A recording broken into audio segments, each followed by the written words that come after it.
Dieu de gloire. Alléluia, fidèle Elohim. Sois béni, Jésus. Si tu peux simplement lever tes mains là où tu te trouves, commence à bénir ta famille. Déclare des paroles de bénédiction sur elle. Que ta famille soit visitée ce soir à cause de ta foi et de tes paroles de foi.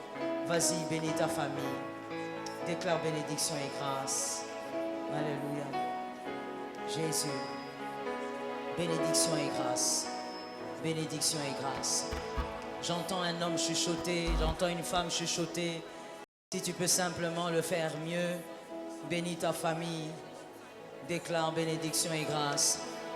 Alléluia. Saint-Esprit, bénédiction et grâce.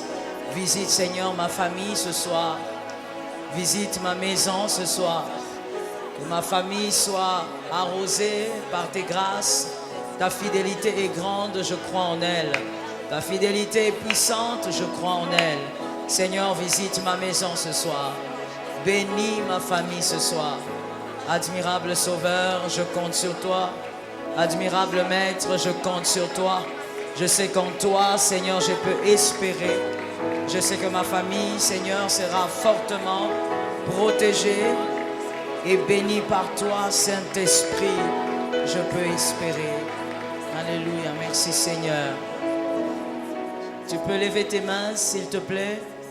Et maintenant, tu vas rendre grâce à Dieu pour ce qu'il a fait dans ta famille. Je suis d'accord avec toi. Il faut être très prophétique pour savoir dire à Dieu merci alors que tu n'as rien vu. Il faut être un homme de foi pour savoir dire à Dieu merci alors que tu n'as rien vu. Il faut être une femme de foi pour dire merci. Vas-y, lève ta voix, dis merci au Seigneur pour ce qu'il a fait de glorieux dans ta famille, pour ce qu'il a fait de puissant dans ta famille. Saint-Esprit, merci Jésus. Merci admirable Seigneur. Alléluia. Merci admirable Sauveur. Merci admirable Maître. Merci admirable rocher. Merci puissant de Jacob. Merci grâce éternelle pour ce que tu as fait. Merci Seigneur pour ce que tu as accompli dans ma famille. Merci pour ce que tu as réalisé dans ma maison. Merci le Dieu véritable, merveilleux et incomparable. Merci Jésus, ta fidélité est grande, ta fidélité est sans fin. Je te dis merci. Saint-Esprit, tu as veillé, tu as épargné, tu as protégé. Je te dis merci.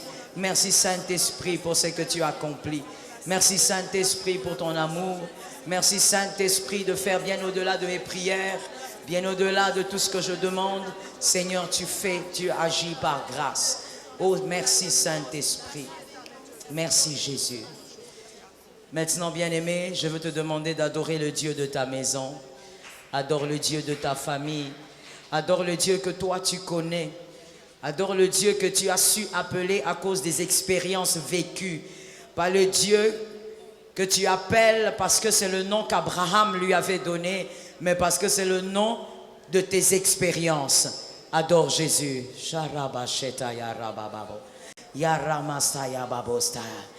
Admirable secours, Jésus. Admirable Sauveur. Admirable Père. Jésus, c'est toi qui mérites d'être élevé, c'est toi qui mérites d'être aimé, c'est toi qui mérites d'être adoré. Le Dieu de mon parcours, le Dieu de ma vie, le Dieu de mon enfance, le Dieu de mon salut, mon Seigneur et mon Dieu, le Maître qui n'a pas oublié, le Maître qui ne délaisse pas, le Maître qui est meilleur qu'une béquille, Jésus incomparable. Roboshtayama, Yekayaramasa, j'aime ta foi mon frère, sois un adorateur et adore simplement Jésus. Rekayamaseta, le Dieu incomparable, vivant d'Israël, tu mérites d'être aimé Jésus, tu mérites d'être chéri, tu mérites d'être gardé, le meilleur ami, le meilleur au milieu de 10 000, tu es incomparable, source de grâce, appui solide, appui véritable. Charemastayababo, le Maître qui se souvient. Jésus, toi tu te souviens. Les hommes oublient, les hommes rejettent, les hommes abandonnent. Toi tu te souviens. Mon Seigneur et mon Dieu. Mon Seigneur et mon Dieu. Le Dieu qui m'a guéri plus d'une fois. Le Dieu qui a étonné les médecins. le Dieu qui a surpris les hommes de science, le Dieu de mon histoire. Jésus de Nazareth, le Dieu de mes enfants, le Dieu qui marche avec eux dans un parcours de grâce, le Dieu qui marche avec chacun d'entre eux dans un parcours de victoire, le Dieu de ma paix, le Dieu de mon repos, Rekaya Mosai, le Dieu qui comble ma solitude, le Dieu qui comble mes vides, le rocher vivant, ma source de joie, ma source de grâce. Je peux sourire parce que je me souviens que tu es là. Je peux célébrer parce que je me souviens que tu es là. Je peux, Seigneur, me réjouir parce que je me rappelle que j'appartiens à un Père, j'appartiens à un Maître, j'ai un Dieu. Oh Jésus, j'ai un Dieu, j'ai un Père, j'ai un ami, j'ai un frère. J'ai un ami qui marche avec moi sur le parcours de la grâce. Celui qui n'oublie pas, celui qui ne me délaisse pas. J'ai un ami, celui-là qui sait interpréter le langage des larmes. J'ai un ami, Jésus de Nazareth, source de paix. Source de paix, c'est toi Seigneur qui mérite d'être adoré ce soir. Tu mérites Seigneur éternel au-delà, bien au-delà de tout ce que je peux te dire, bien au-delà de tout ce que je peux présenter sur l'autel. Seigneur, tu mérites le maître de ma foi, le maître de ma victoire, le maître de mes grâces, le maître incomparable, Jésus de Nazareth. Merci Seigneur pour ce que tu es. J'aime ta foi mon frère. Nous sommes des adorateurs. Si nous sommes là, c'est pour adorer Jésus. Tu vas maintenant, bien-aimé, élever Jésus, célébrer Jésus, glorifier Jésus. Oublie que tu es dans une salle remplie de gens. Vois-toi seul avec Elohim. Oublie un peu que tu dois le faire avec autant de respect que tu le fais. Oublie un peu qu'il y a des hommes à gauche et à droite et élève Jésus. Rabosaya Masata, Yekaya Rabasatea, Roboshitayama, notre Seigneur et notre Dieu, notre Seigneur et notre Dieu, notre Seigneur et notre Roi. Seigneur, qui est-ce que je pourrais rencontrer qui soit semblable à toi? Qui peut me donner le repos que toi tu m'as donné? Qui peut me donner l'assurance que toi tu m'as donnée? Qui peut, Seigneur, me promettre un avenir meilleur comme toi? Qui peut, Seigneur, me guérir comme toi tu l'as fait? Tu m'as guéri de l'intérieur et tu l'as fait de l'extérieur. Qui peut accomplir ces choses-là? Le Dieu de ma vie. Seigneur, tu mérites d'être élevé. Les secours incomparables. Lorsque je n'avais pas vu d'homme, je t'ai vu toi. Lorsque je n'avais pas vu de secours, je t'ai vu toi. Lorsque je n'avais pas entendu de paroles de consolation, j'ai entendu ta parole me consoler. Jésus de Nazareth.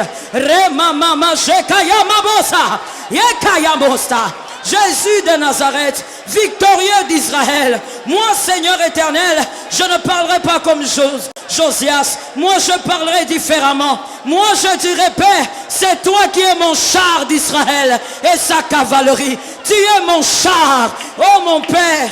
Oh mon secours, Seigneur éternel, lorsque je me sens perdu, je te vois toi. Lorsque je me sens dépassé, je te vois toi. J'ai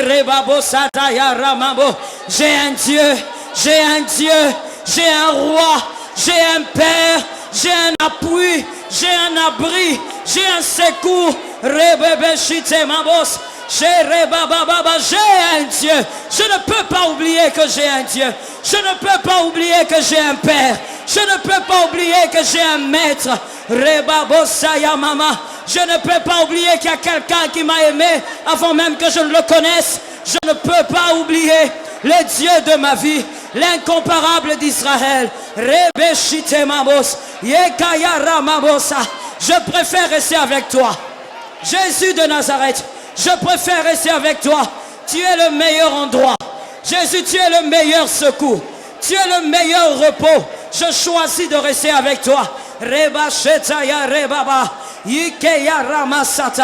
Saint-Esprit, élevé soit ton nom, Jésus. Merci, Seigneur. Est-ce que quelqu'un peut lever sa main droite, s'il vous plaît?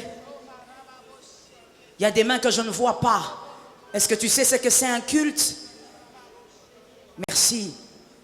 Nous allons déclarer 3 fois, Seigneur, je te fais confiance. Je sais que j'ai un Dieu. Moi, je ne sais pas pourquoi tu vas le dire, Mais moi, quand je le dis, je sens le poids de ce que je dis. Parce que je suis en train de visualiser mes problèmes. Nous allons dire, j'ai un Dieu. Seigneur, je te fais confiance. On y va, 1, 2, 3. Seigneur, j'ai un Dieu. Avec plus de conviction. Alors parle à ces dieux-là. Dis-lui que tu lui fais confiance. Que ça sorte de ton âme. Je te fais confiance. Alléluia. Remamamaboseta. Remamamaboseta. Je ne t'entends pas prophétiser que tu es un Dieu. J'ai l'impression que tu es venu accompagner quelqu'un. As-tu vraiment pensé à ta vie pendant que tu parles? J'ai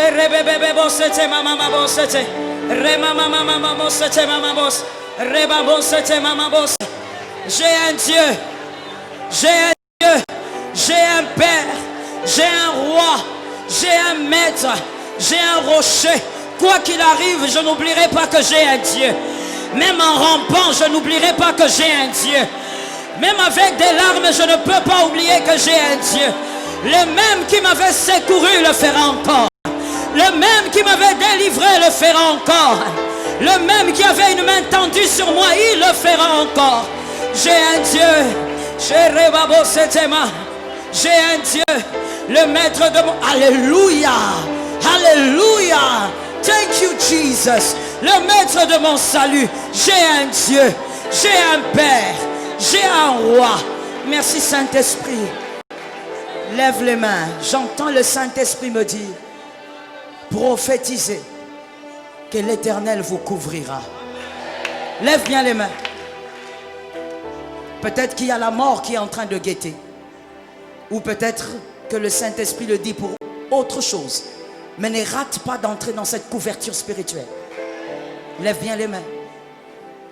Nous allons déclarer, j'ai un Dieu. Et je sais qu'il me couvrira.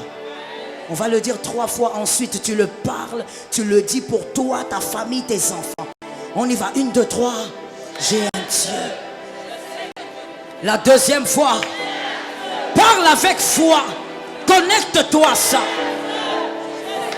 Alors parle maintenant. Tu sais qu'il te couvrira. Parle, couvre-toi sous la grâce.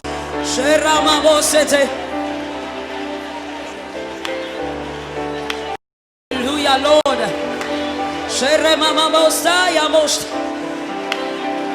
J'ai un Dieu, je sais qu'il me couvrira. Prophétise que cette couverture ne te rate pas. Que cette couverture soit sur toi.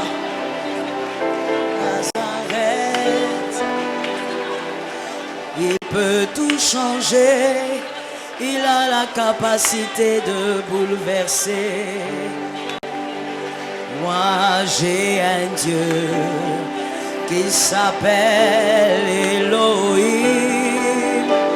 Oh, il peut tout changer. Il a la capacité de bouleverser. Sharamabosai. J'ai un Dieu qui s'appelle Elohim. Oh, il peut tout changer. Il a la capacité de bouleverser. Adonai, j'ai un Dieu qui s'appelle Jésus de Nazareth. Oh, il peut tout changer. Il a la capacité de bouleverser. J'ai un Dieu qui s'appelle Jésus de Nazareth. Jésus, il peut tout changer. Il a la capacité de bouleverser. Jésus, il peut tout changer. Il a la capacité de bouleverser. Say it again. Il peut tout changer. Il a la capacité de bouleverser. Jésus, il peut tout changer. Il a la capacité de bouleverser. Elohim, il peut tout changer. Il a la capacité de bouleverser.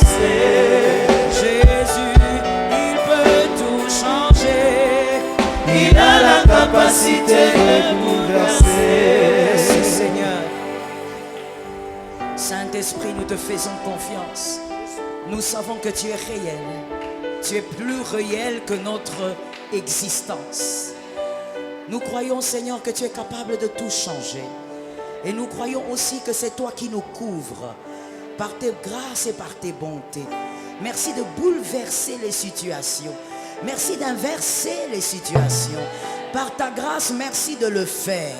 Nous croyons que ce qui est grand pour nous est infiniment insignifiant pour toi. Nous le croyons. Nous te célébrons car tu le fais. Nous te célébrons car tu changes. Nous te célébrons car tu accomplis ces choses. Tu réalises ces choses et nous te célébrons comme des élus. Nous te célébrons comme des fils. Nous te célébrons comme ceux que tu as sauvés par grâce. Nous te célébrons Jésus. Nous te célébrons l'agneau de Dieu. Nous te célébrons le oui de Dieu. Nous te célébrons le Maître. Merci Jésus.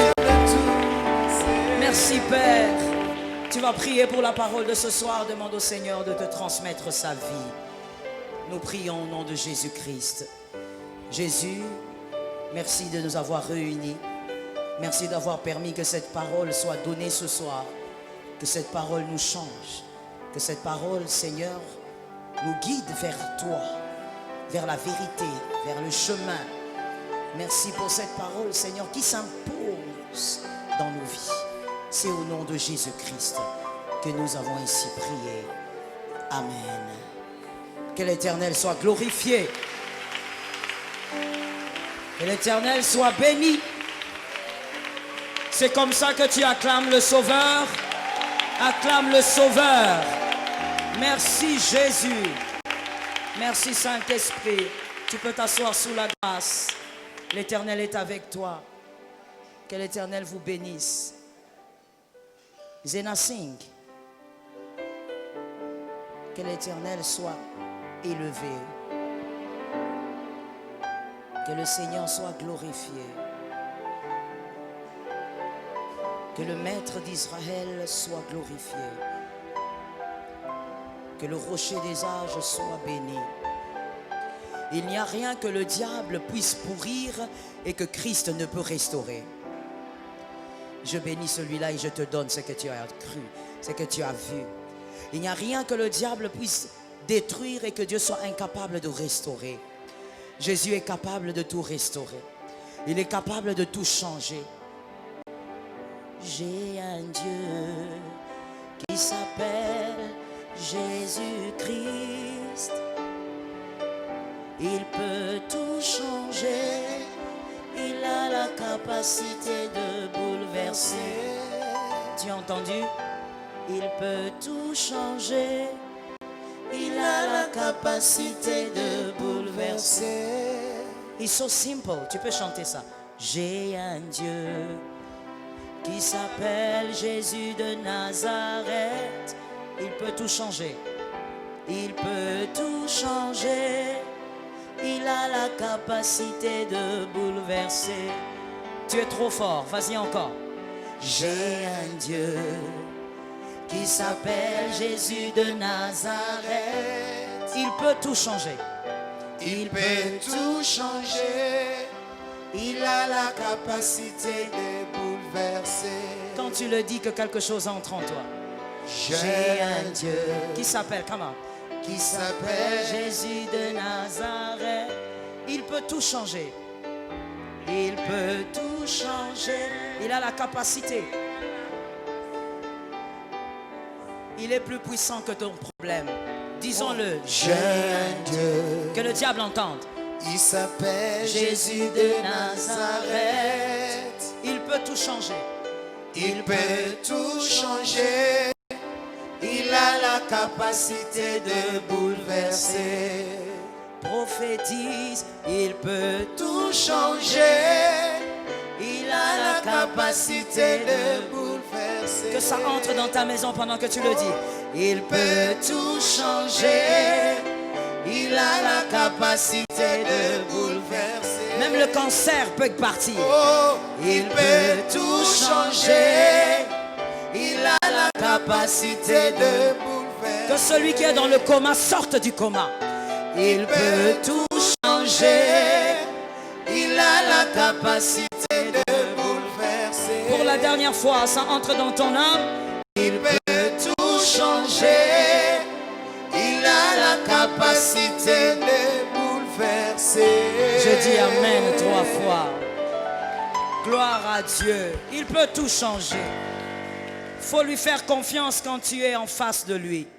Faut lui faire confiance quand tu es dans sa haute présence. Que Jésus te bénisse. Tu peux bénir ton frère de gauche, de droite. Une parole de bénédiction, c'est possible.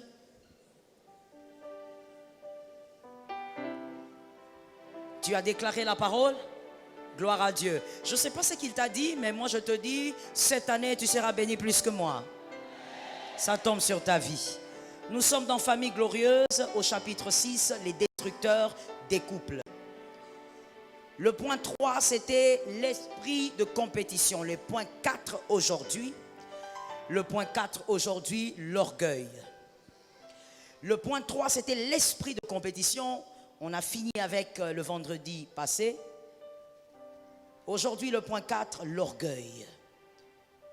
Voici l'un des éléments très dangereux qui détruit les couples, l'orgueil. Je te donne 2 définitions, tu peux prendre les 2. La première définition, l'orgueil est une opinion trop avantageuse qu'une personne a de sa propre valeur aux dépens de la considération due à autrui. Je reprends, l'orgueil est d'abord une opinion trop avantageuse qu'une personne a de sa propre valeur aux dépens de la considération due à autrui. C'est la première définition. La seconde, l'orgueil est une estime exagérée de soi-même. L'orgueil, une estime exagérée de soi-même. Une personne orgueilleuse a une opinion tellement exagérée d'elle-même que d'une manière ou d'une autre, elle se sent supérieure aux autres. Retenez ça. D'une manière ou d'une autre, elle se sent supérieure aux autres et elle est convaincue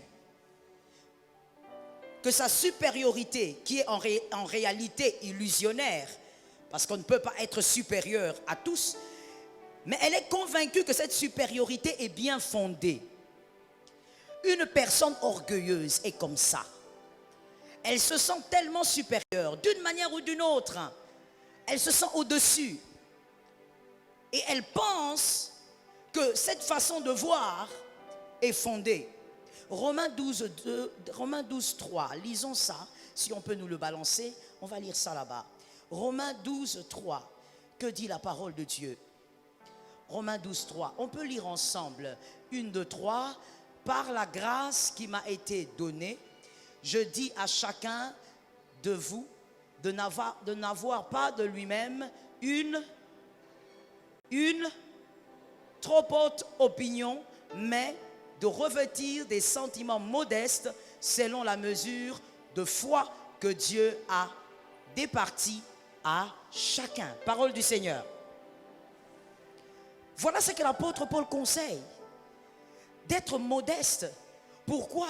Pour éviter cette estime exagérée. Pourquoi? Parce que lorsque vous avez une estime exagérée pour vous-même, évidemment que vous vous trompez. Voilà pourquoi je dis c'est une pensée illusionnaire. Mais une personne orgueilleuse pense que ce qu'elle a dans son âme, cette supériorité qu'elle croit avoir est vraiment fondée. L'orgueil, c'est aussi la conviction d'être autosuffisant. Que l'Éternel nous en délivre. Je ne suis pas d'accord. Que l'Éternel nous en délivre. L'orgueil, c'est aussi la conviction de penser que tout le monde a ou encore aura nécessairement besoin de vous à un moment ou à un autre. Que tout le monde aura forcément besoin de vous. Que celui qui vous méprise aujourd'hui, il aura forcément besoin de vous demain. Et que tout le monde est obligé de passer par vous. Que vous êtes au fait le passage obligé. Et ce qui est bizarre avec l'orgueil, c'est que vous pensez que tout le monde aura besoin de vous, mais que vous-même, vous êtes un self-builder. Un self-builder, c'est celui qui pense qu'il est capable de tout construire par lui-même. L'orgueilleux pense, est convaincu, il ne pense pas, il est convaincu que tout le monde a besoin de lui, mais lui c'est un self-build. Il peut donc tout faire lui-même, il n'a besoin de personne. C'est ça l'orgueilleux. Il pense qu'il est muni de tous les atouts pour tout faire et tout faire très bien. Malheureusement, il y a beaucoup d'hommes et de femmes qui se marient en ayant ce vice dominant en eux, l'orgueil. Ils se marient comme ça. Pour certains, ils savent qu'ils sont orgueilleux. Parce que ce que je dis là, ils se retrouvent même. Ils comprennent que c'est comme ça qu'ils pensent. Ils pensent que tout le monde a besoin de lui et que lui n'a besoin de personne. Certaines personnes se marient comme ça. Mais il y a d'autres encore, et ça c'est très important, il y a d'autres encore qui se marient avec des attitudes d'orgueil en ignorant que cela sont des attitudes d'orgueil. Et ça c'est un danger. Que le Seigneur t'épargne du mal.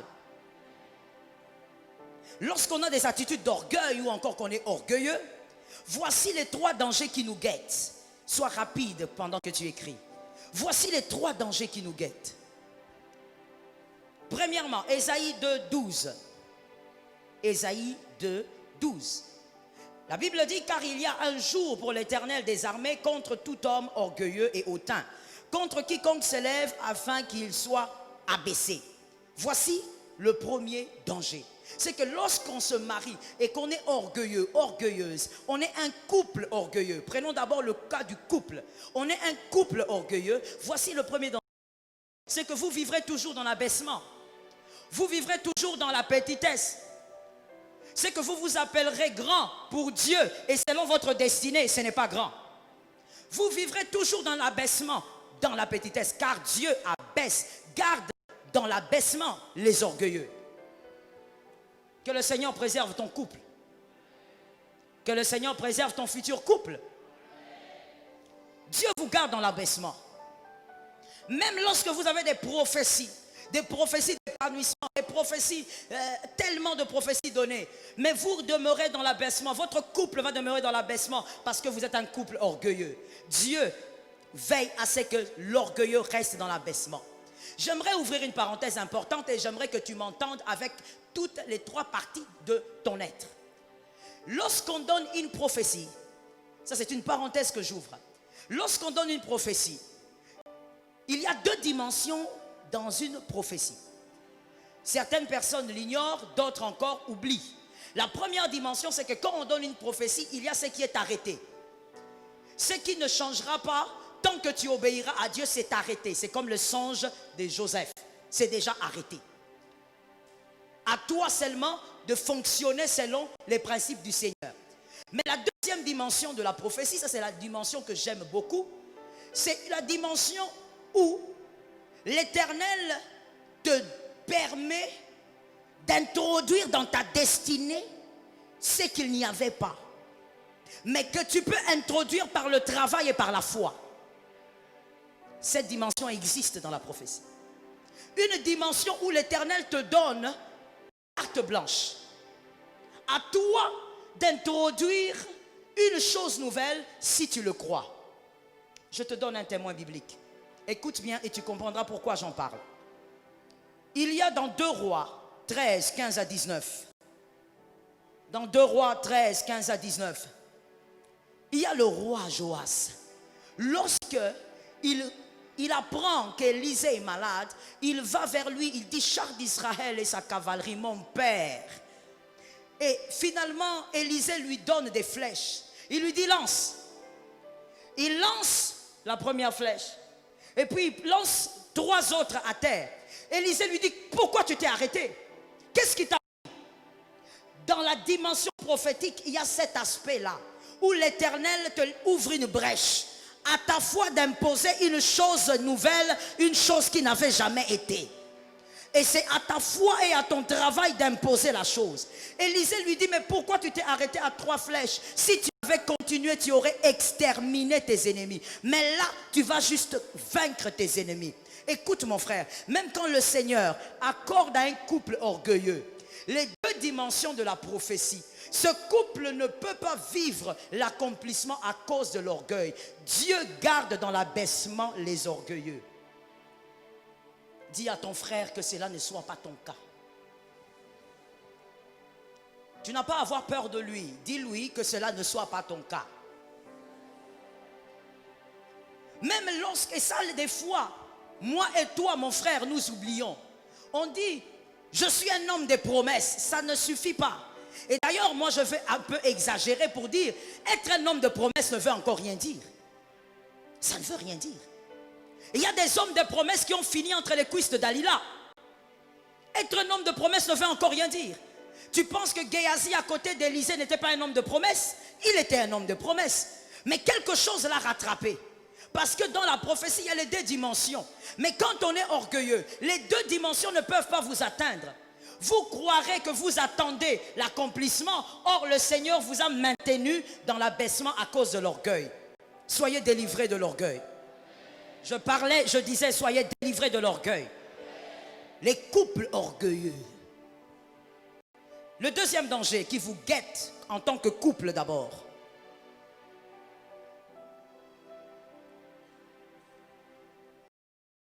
Le deuxième danger est caché dans Proverbe 29, 23.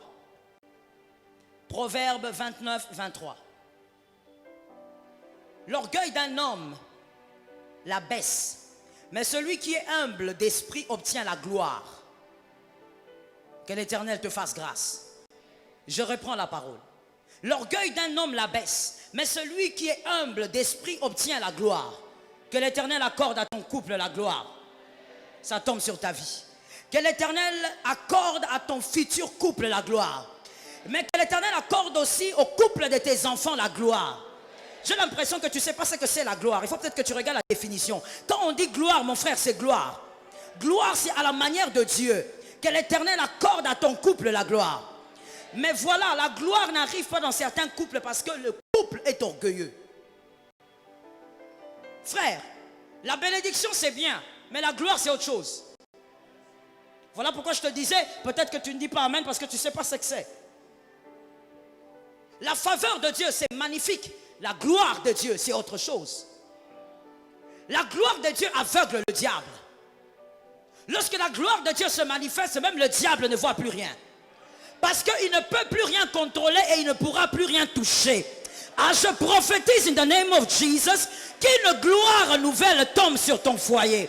Parce que tu as capté que l'orgueil te limite. Un couple qui vit dans l'orgueil a banni la gloire. Vous êtes des Ichabod. Vous bannissez la gloire. On va prier pour vous. On va jeûner pour vous. On va vous imposer même les pieds. Votre couple sera toujours sans gloire. Un couple qui est glorieux influence là où il se trouve. Je parle du couple d'abord. Pas des individus de manière séparée. Un couple qui est glorieux impacte le lieu où il se trouve. Un couple qui est glorieux attire les hommes de partout parce qu'ils sont curieux. La gloire de Dieu crée la curiosité. La gloire de Dieu impose le respect. Même celui qui ne te respectait pas va.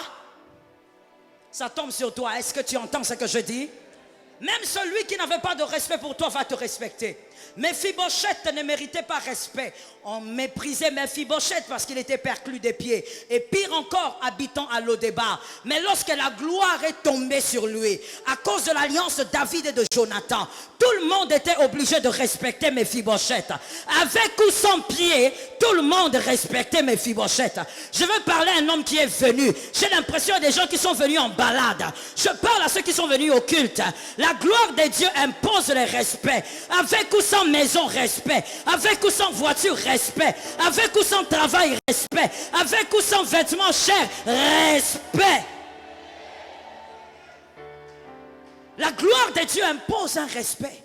Les gens vont se poser la question, mais pourquoi? Ils ont quoi? Ils sont qui? Au fait, vous n'êtes presque personne, mais tout le monde se sent obligé de vous respecter. The glory of Jesus. La gloire de Dieu impose le respect.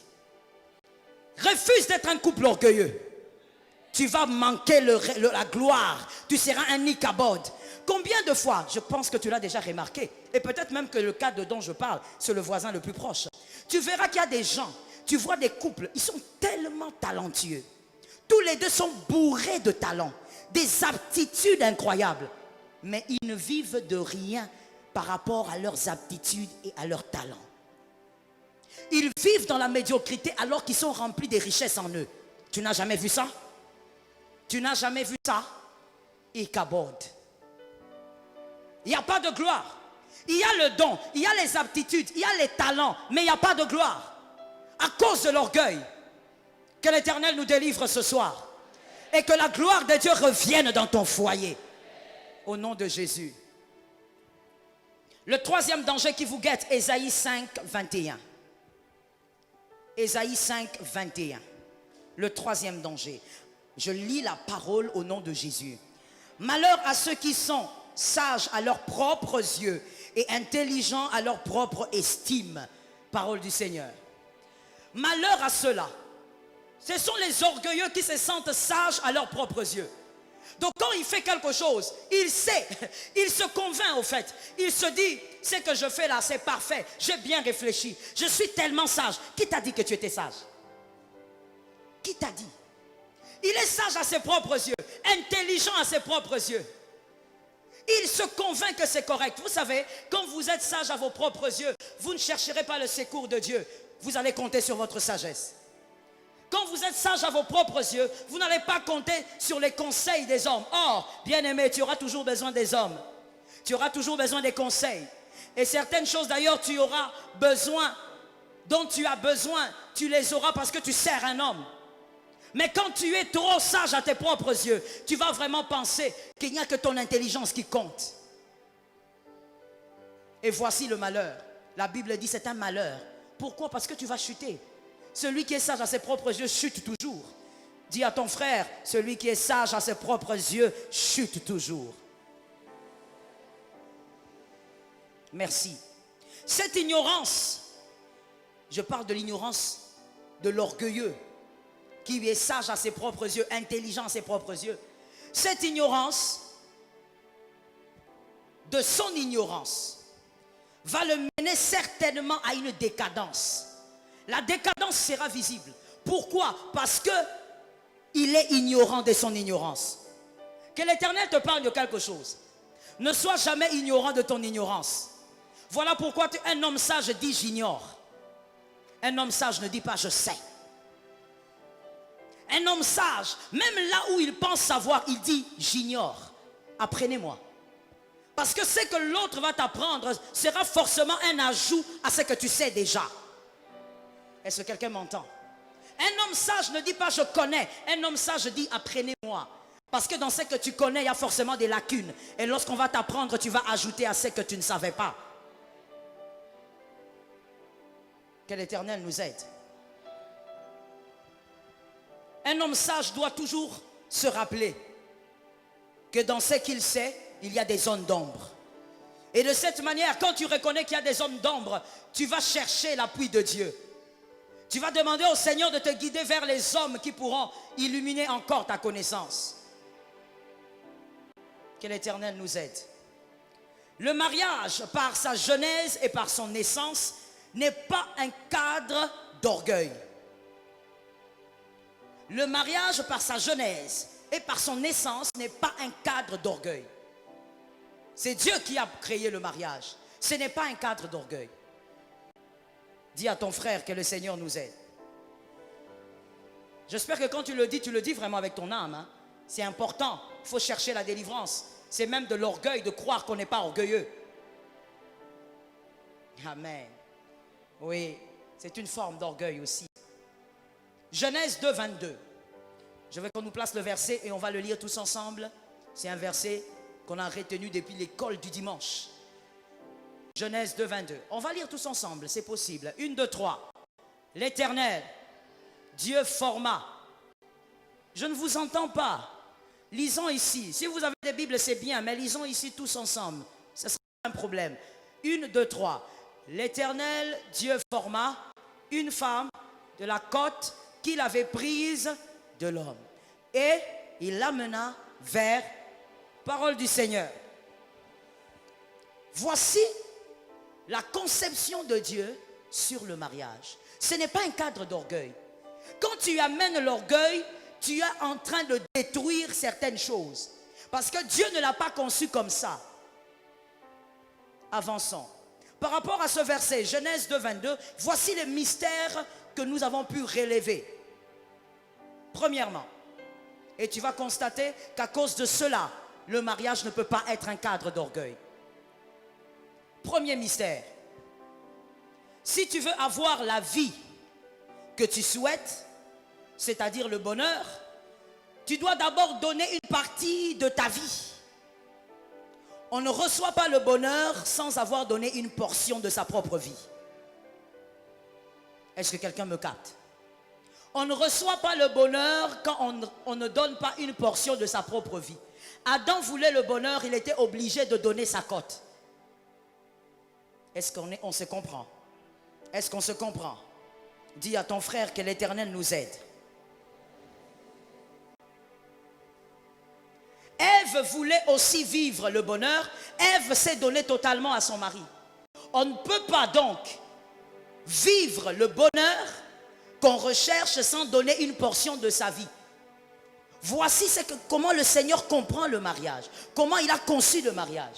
Ce n'est pas un lieu d'égoïsme ni d'orgueil. Tu veux le bonheur, Adam, donne une partie de ta vie. Ève, tu veux le bonheur, tu donnes ta vie. Ce n'est pas un lieu d'orgueil ni d'égoïsme. Deuxième mystère. Tu ne peux pas avoir le bonheur dans le mariage si Adam, tu n'acceptes pas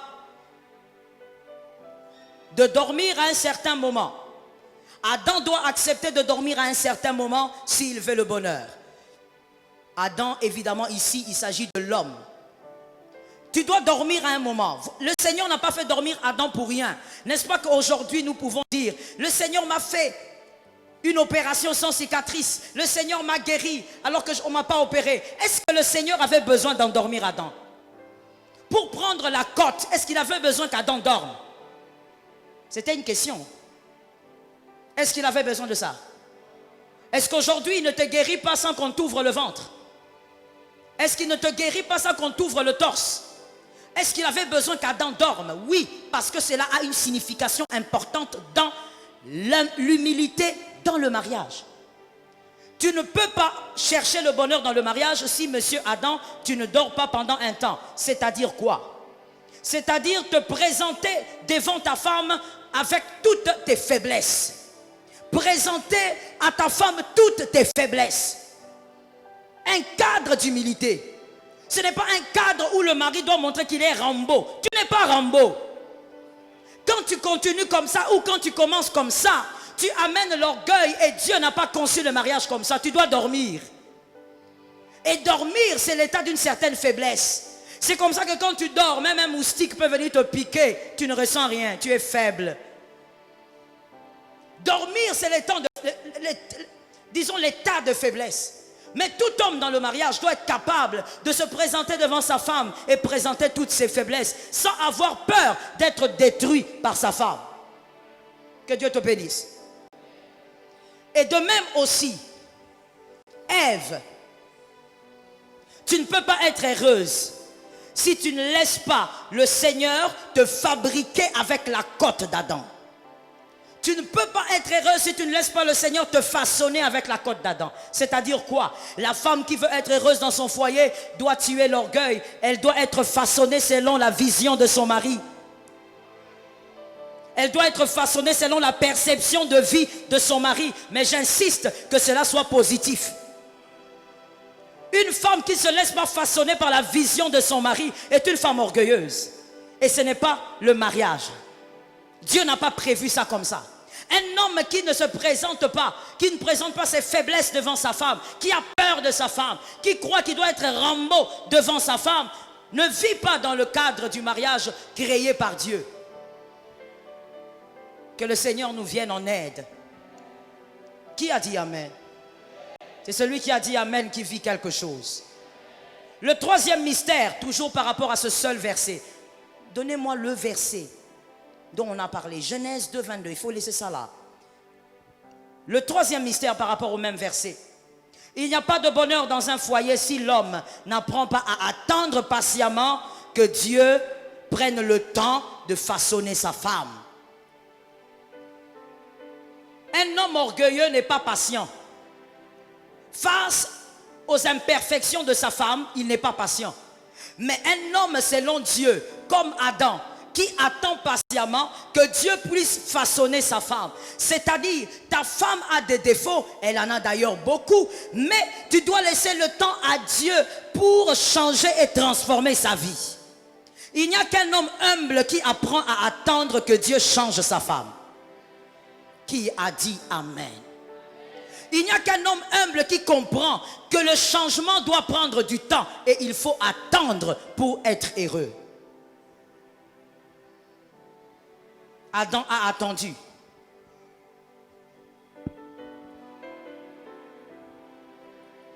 Il faut que la femme aussi de son côté ait l'humilité de comprendre qu'attendre que Dieu l'amène vers Adam fait partie de leur bonheur. Qu'est-ce que cela veut dire? Cela voudrait dire qu'entre toi et ton mari, madame, il y aura toujours des différends. Mais certains différends doivent être ajustés par Dieu et non par toi. Et ça, c'est l'humilité. Une femme orgueilleuse va se dire, si je ne parle pas, il ne changera pas. Si je ne crie pas, il ne changera pas. Je vais l'accuser, c'est son père. J'irai parler à sa mère. Mais une femme humble saura qu'il faut attendre que Dieu vous prenne et vous amène vers Adam. C'est-à-dire que Dieu lui-même ajuste certains différends entre toi et ton mari. Certains ajustements doivent venir de Dieu et non d'un moment de dialogue. Certains ajustements viennent de Dieu et non des moments de reproches. Alors, une femme humble doit comprendre que la force se trouve des fois à genoux. Je bénis celle qui a dit Amen. Celle qui n'a pas dit Amen a été envoûtée par son grand-père et elle est venue avec l'envoûtement. Mais celle qui a dit Amen a compris que quelque chose doit entrer dans sa vie. Voici ce que Dieu voit, comment il conçoit le mariage. Faire dormir l'homme et amener la femme après est tout un enseignement d'humilité. Il n'y a pas que le poème que vous récitez ici. Il y a aussi l'image de l'humilité qu'il doit avoir dans un couple. Pour Dieu, le mariage est un lieu d'humilité. Que quelqu'un dise humilité. Je disais que quelqu'un dise humilité. Quatrième mystère. L'homme provient de la terre. Qui est d'accord? D'accord. L'homme provient de la terre. Tant qu'il veut rester seul, il proviendra toujours de la terre. L'homme qui veut voir son bonheur être pérennisé par d'autres êtres doit absolument venir d'une femme. Quelqu'un a compris? Quelqu'un a capté? Je reprends pour toi. L'homme provient de la terre, il a été fabriqué avec la terre. Et cet homme-là, il reste autonome tant qu'il n'a pas besoin du bonheur. Mais quand cet homme commence à réclamer un bonheur pérenne qui dépend de la femme, il est obligé maintenant de ne plus sortir de la terre. Il est obligé de sortir d'une femme. Et la femme qui permet à l'homme d'exister et de pérenniser son bonheur, elle aussi n'est pas sortie nulle part. Elle est sortie de cet homme. Dieu nous a créés comme ça, interconnectés, pour qu'on sache qu'il faut être humble. Il n'y a pas d'homme sans femme, il n'y a pas de femme sans homme. Quelqu'un a entendu? Il y a quelqu'un là-bas qui n'a pas dit Amen. Qui t'a mis au monde? Tu es né comment? Qui est né d'une mère? Non, attends, baissez un peu les bras. Il y a quelque chose de très surprenant. J'ai vu un frère là-bas en train d'hésiter. Tu es né comment? Je ne sais pas. Peut-être que une méthode scientifique. Tu es né comment, frère? Je reprends la question. Qui est né d'une mère? Merci. Tous, nous sommes nés d'une mère. Homme, femme, nous sortons d'une femme. Mais cette femme, à la genèse, est sortie d'un homme. Dieu s'est arrangé pour que la femme sorte de l'homme et que la femme sorte les hommes. Est-ce que quelqu'un m'entend? Je reprends encore. Parce que plus je le dis, plus ça introduit en toi une formule d'humilité. L'homme peut pérenniser son bonheur en passant par la femme. Et la femme ne peut pas se taper la poitrine en disant que voilà, c'est moi qui fais naître, car c'est moi qui permets à la semence de germer et de sortir. Parce qu'en réalité, la femme vient d'Adam. Dieu a conçu le mariage pour que l'homme et la femme restent humbles. Est-ce que quelqu'un entend bien? C'est comme ça que, bien aimé, c'est très bizarre. Bon, moi je n'aime pas trop parler de ça, parce que quand je parle de ça, je suis tellement radical que finalement ce sont des critiques qui suivent. Mais je veux quand même juste dire une petite chose. C'est comme ça que l'homosexualité est une énorme et vaste bêtise, une vaste blague. L'homosexualité n'a pas de sens. Même si vous voulez fermer la Bible, ça n'a pas de sens. Pour avoir des enfants, vous commencez à recourir aux ovules. Qu'est-ce que vous faites? Vous commencez à adopter des enfants qui ont été fabriqués par un homme et par une femme. Fabriquez vous-même les enfants. Pourquoi je ne t'entends pas? Tu es homosexuel. Même si tu es homosexuel, que l'Éternel te délivre ce soir. Je disais que l'Éternel te délivre ce soir. Non, je n'ai pas entendu. Je dis que l'Éternel te délivre ce soir. Vous êtes homosexuel. Toi, tu aimes toucher la barbe d'un homme. Quand tu touches la barbe d'un homme et que toi-même tu es un homme, tu te sens bien. Tu te sens tellement bien. Tu es tellement excité parce que tu touches la barbe.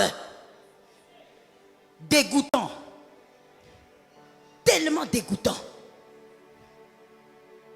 Tu touches quelqu'un qui n'a pas de seins, mais tu te sens excité.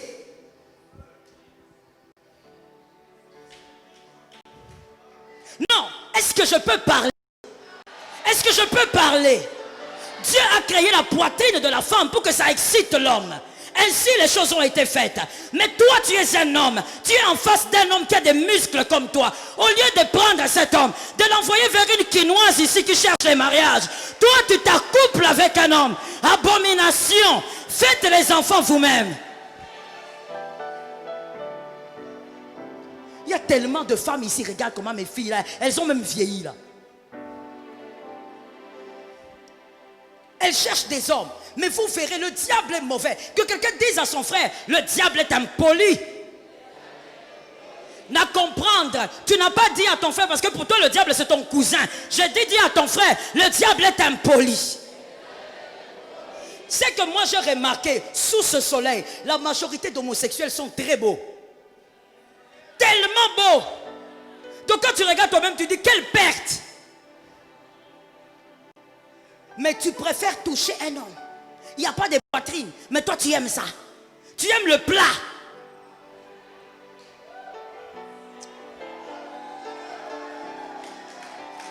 Comment? Donc toi tu aimes ce qui est plat. Dieu lui-même il a pris Ève. Il a fabriqué. Il a dit non, non, non. Adam, Dieu a regardé Adam. Lui qui dort là, il est tout plat. Non, elle ne sera pas plate. Elle, je mets un peu des oranges, tu gonfles. Parce que c'est important pour l'homme. Mais toi, tu aimes le plat. Tu aimes le plat. Et après le plat, là, tu dis, oui, oui, c'était bien. Qu'est-ce qui était bien? Dégoûtant, dégoûtant. Et vous voulez nous dire, il faut être tolérant. On ne tolère pas le diable. Dans ma maison, il ne faut pas tolérer le diable. Dans ta vie, tu ne tolères pas le diable. Dans ta famille, ne tolère pas le diable. Le diable ne se tolère pas.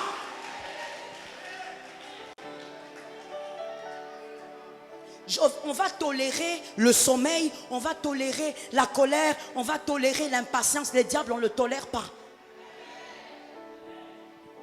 Faites alors des enfants vous-même. Comme vous vous sodomisez là, allez vous sodomiser et faites des enfants. Comment vous faites pas des enfants? Vous commencez à aller adopter. Non, c'est l'enfant que tu vas adopter là a été fabriqué sur un lit avec un homme et avec une femme, selon le plan de Dieu. Pourquoi vous rentrez vers le plan de Dieu? Fabriquez vous-même. C'est tellement une sottise, tellement bas, c'est tellement abominable que, bien aimé, le diable a convaincu les hommes que c'était tolérable. Non, je dis ceci, l'homosexuel, je l'aime, je prie pour lui, que le Seigneur le délivre, parce que ça peut être mon frère de l'éternité. Mais l'homosexualité, jamais. Je ne peux jamais tolérer ça. L'homosexualité est une abomination devant Dieu. Je suis d'accord avec toi, maman. Parce que quand je parle, il y a des gens ici, là, qui ne répondent pas. Je ne sais pas si eux-mêmes, ils sont...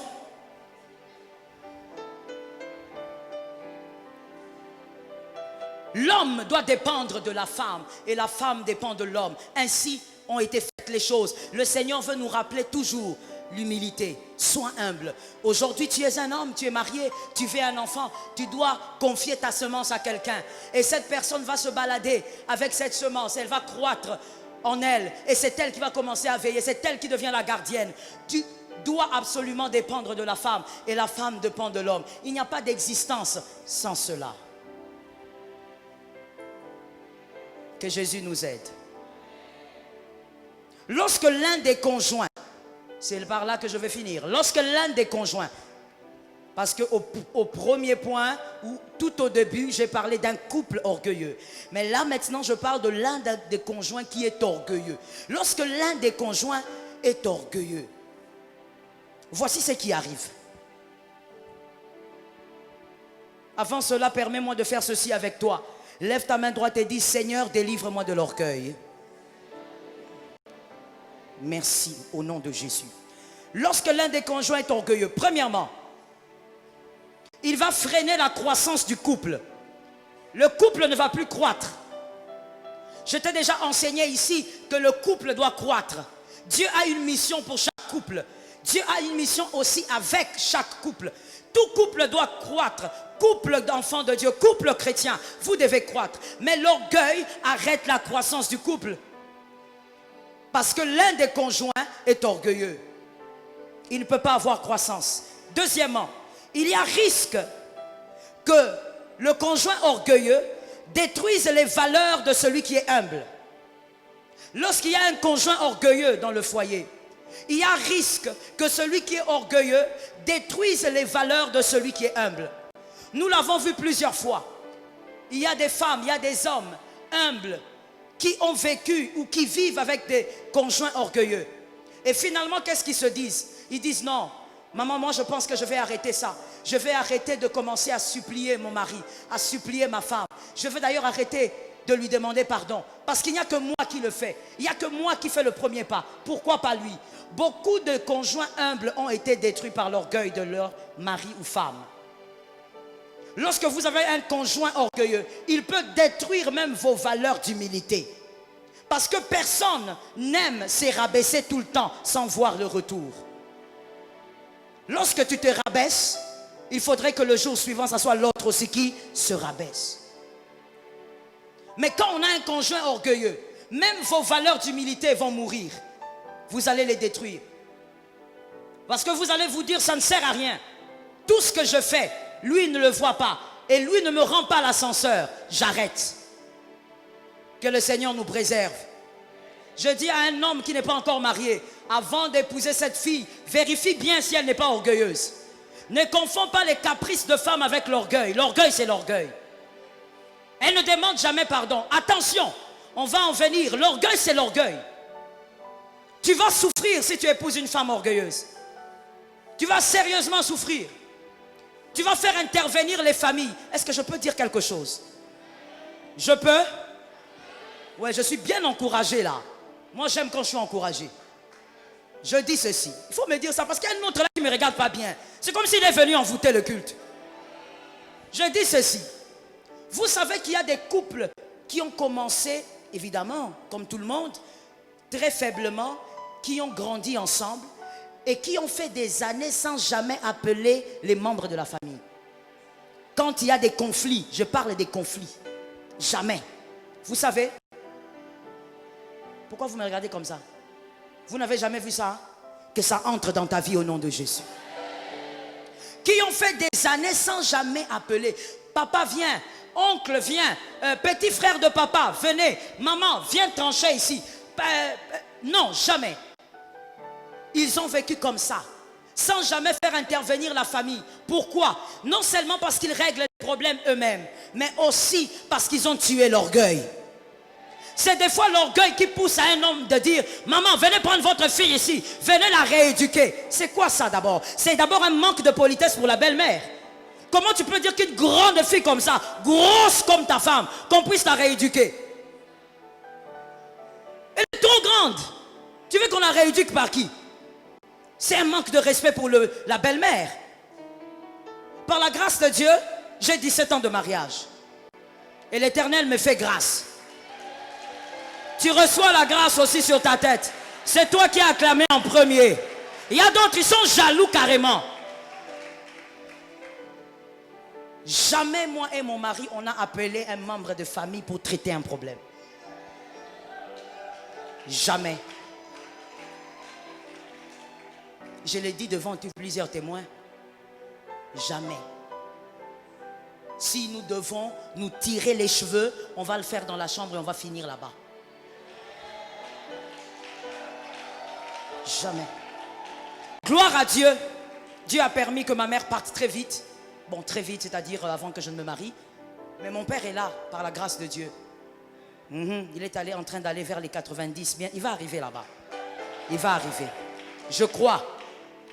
Mais jamais, je n'ai appelé mon père, mon mari a appelé mon père pour dire, viens ici, il y a des problèmes, ou interviens. Jamais. J'ai des grandes sœurs. On n'a jamais appelé l'une d'entre elles. Et moi de même, j'ai vécu avec ma belle-mère ici. Pour vous qui étiez là, jamais c'est arrivé. Jamais. Pourquoi? Parce qu'il y a une autre façon de faire aussi. On n'est pas obligé de vivre dans l'orgueil et toujours faire intervenir toute la famille. Qu'est-ce que vous êtes? Vous n'êtes pas la NASA? Vous êtes devenu comme la NASA? Tout le monde doit s'intéresser à vous. Qu'est-ce qui se passe là-bas? Non, oncle vient. Pourquoi l'oncle doit venir? Je peux parler? Est-ce que je peux choquer? Est-ce que je peux vraiment choquer quelqu'un? Est-ce que quand toi tu vas là-bas avec ta femme sur le lit, l'oncle y participe? Je suis en train d'expliquer pourquoi je dis ça. Écoutez-moi. Pourquoi je dis ça? Parce que quand toi tu as du plaisir, tu es seul avec ta femme. Quand il y a des problèmes, tu appelles l'oncle. Non! Comme quand tu as du plaisir, tu es seul. Quand tu auras des problèmes, soyez à deux.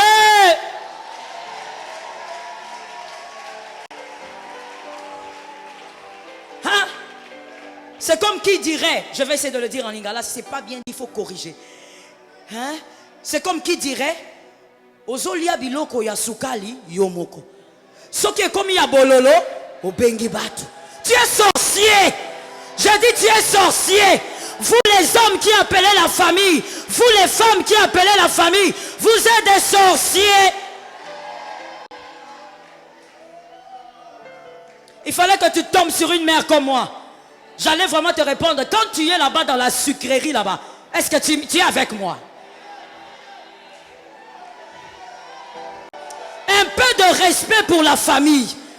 La famille est la cellule qui a permis que tu aies cet homme, que tu aies cette femme. Un peu de respect pour ces gens-là. Ce ne sont pas des gens qu'il faut balloter comme ça. Moi, problème, Yamouké, maman Lekie, viens ici. Quoi? Si tu n'étais pas prête pour le mariage, il fallait rester chez toi. Si tu n'étais pas prêt pour le mariage, il fallait rester chez toi. Avoir une femme est une responsabilité. Avoir un mari est une charge.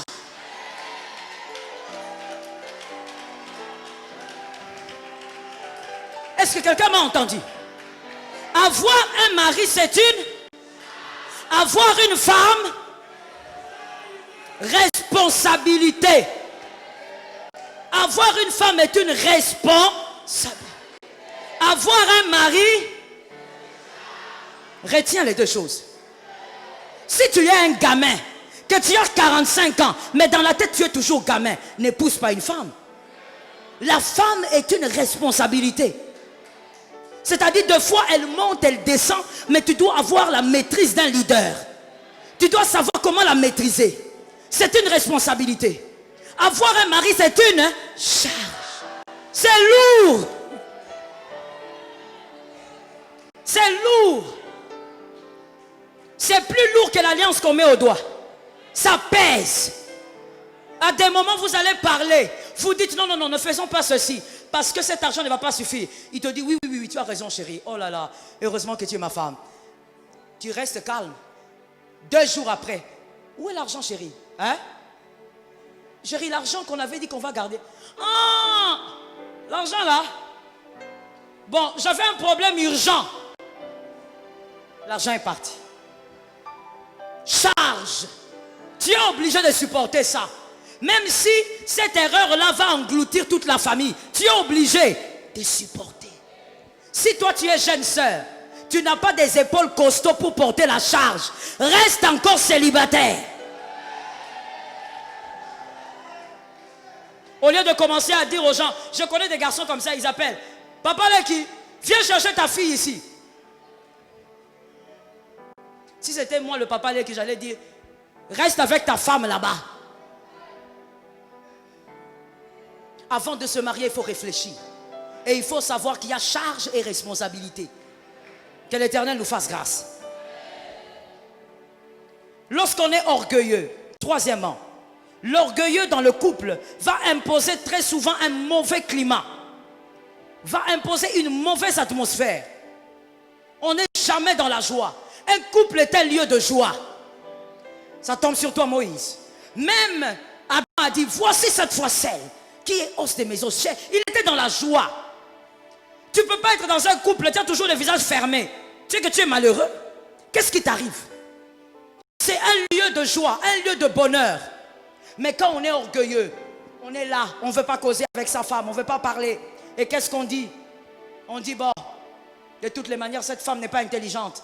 Bah, moi, j'aimerais poser la question, parce que c'est souvent la phrase que la plupart d'Africains, malheureusement, disent. Cette femme n'est pas intelligente. Donc quand il vient à la maison avec son orgueil là, il ne cause pas, il va dans sa chambre, il fait ses choses. Je vais poser la question à ces hommes-là.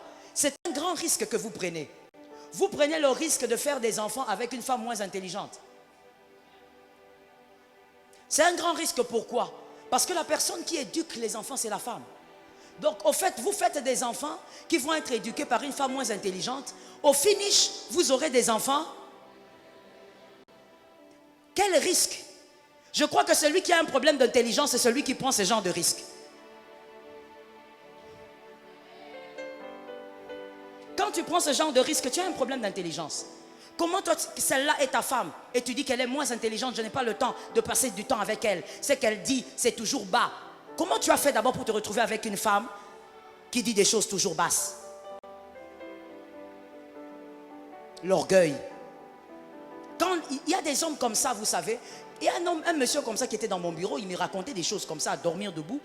Quand je l'écoutais, à un moment donné, je dis, d'accord, dites-moi un peu, vous aimeriez que votre femme soit comment? Quel genre de causerie? Bon, maman, je ne sais pas. Je ne sais pas. Je ne sais pas. 3 minutes. Je ne sais pas. Finalement, moi, je commençais même à me poser la question, est-ce que cet homme est intelligent?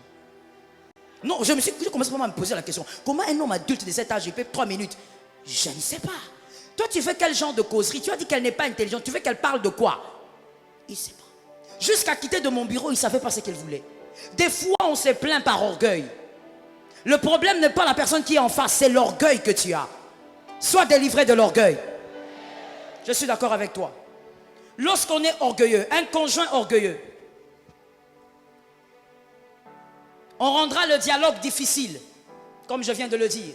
On rend le dialogue difficile. Vous savez, il y a des couples qui ne blaguent pas ensemble. Il y a des couples, quand ils se rencontrent, hommes, femmes se rencontrent, c'est seulement pour parler des enfants, les frais scolaires, les problèmes que les enfants ont eu à la maison, pour parler des problèmes d'argent qu'ils ont à la maison, les dettes qu'ils ont. Mais il y a des couples qui ne blaguent pas. Il y a des couples qui ne badinent pas. Comme Isaac et Rebecca. Il y a des couples qui sont tellement sérieux que ça ressemble à qui? Je ne sais pas comment dire, parce que même Hitler blaguait avec sa copine. Je ne sais pas quoi dire. Eux, ils ne blaguent pas. Ils ne jouent pas. Ils ne se lancent pas des petites blagues pour se titiller. Non, non, non. Dès que la femme veut essayer de faire une petite blague, l'homme qui dit, c'est ça que tu me dis? C'est ça que tu me dis? C'était une blague. Quelle blague? Moi, j'aime pas les blagues comme ça. Hein. Bon, toi, tu aimes les blagues comment? Toi, fais un peu des blagues. Ils blaguent pas. Même quand à la télé, il y a quelque chose. Je vous dis que j'ai connu un couple comme ça. Même à la télé, quand il y a quelque chose qui amuse, la femme qui rit. Ah, parce que la femme est une grosse blagueuse, au fait. Elle est une grosse blagueuse dans la famille. Ils ont grandi comme ça. Ils s'amusent comme des fous. Alors, la femme est comme ça. Alors, quand elle se marie, elle ne savait pas qu'elle a épousé un homme différent. Elle avait suivi le français et les diplômes. Alors, arrivée maintenant devant la télé, quand la femme voit un truc là qui fait rire, la femme, elle se met à rire. Et l'homme qui dit, pourquoi tu ris comme ça, comme une femme de la rue? Hein? Tu ris. Il rit comme une femme de la rue, ça veut dire quoi? Une femme de la rue, d'abord, c'est qui? Pourquoi tu ris comme ça? Tu montres tes dents. Mais elle montre ses dents à son mari. Elle montre ses dents, elle est dans son salon. Mais il y a des hommes comme ça, ils ne blaguent pas, ils ne rient pas. On les a fait grandir comme ça. Armée du salut. Le papa, quand il vient comme ça, Jean-Luc, oui. On part, oui papa. Non, il ne blague pas. Il ne blague même pas avec ses frères, ses soeurs, il ne blague pas. Eux, ils ont grandi dans l'atmosphère Sarajevo. Ils ne blaguent pas. Ils sont là comme ça. Donc la femme se sent crispée. Des fois la femme qui me dit, maman, je ne sais pas comment faire. Moi, je me sens crispée, je me sens étouffée. J'ai envie de lui dire, maman, il fallait bien choisir. Mais elle est déjà mariée. Il y a des hommes comme ça, il est tellement orgueilleux. J'insiste sur les hommes, je sais de quoi je parle. Il est tellement orgueilleux que lui, il ne peut pas blaguer avec sa femme. Il a l'impression que sa femme, c'est la petite sœur de sa petite sœur. Voilà pourquoi personnellement, je peux parler? Personnellement, moi, je n'aime pas les femmes qui appellent leur mari Yaya.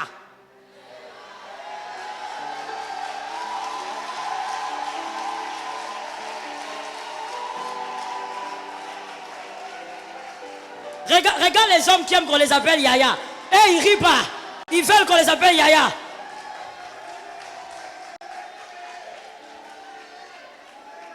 Tu viens là. Non, moi je ne comprends pas ça. Et d'ailleurs, je passe directement les messages à mes fils qui sont là. Hein.